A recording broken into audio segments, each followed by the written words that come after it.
Jackson, and I'm the founder of Women's CEO Project. And Women's CEO Project is a global business development firm created specifically for women entrepreneurs. And I've had it for about 5.5 years. Now, the first thing that I want you to know is that I'm American. And let me tell you why that's important.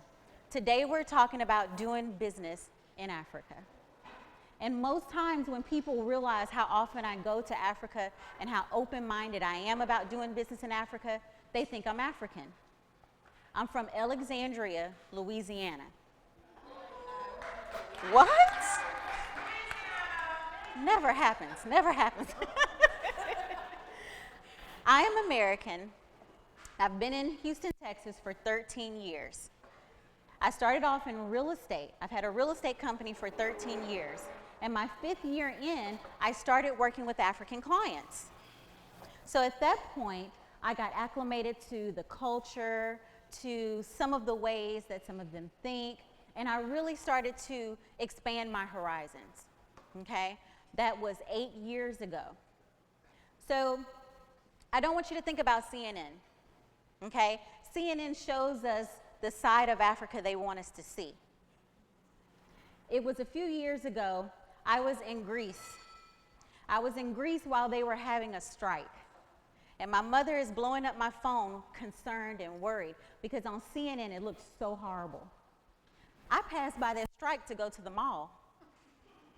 It was about 20 people with signs.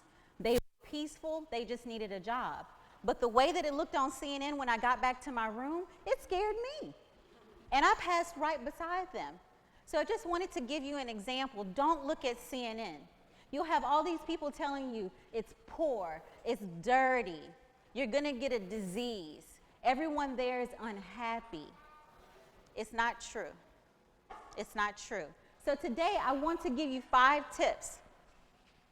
I want to give you 5 tips on possibly expanding your business, taking your business to some country in Africa. And the first is to do your research, okay?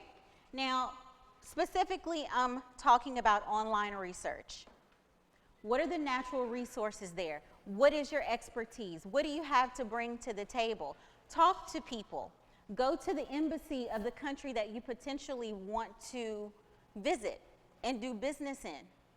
But then the second part is you need to get boots on ground. Okay? This is not the type of country where you are going to set up shop, run business, get paid, and do it all from the United States. It's just not going to happen.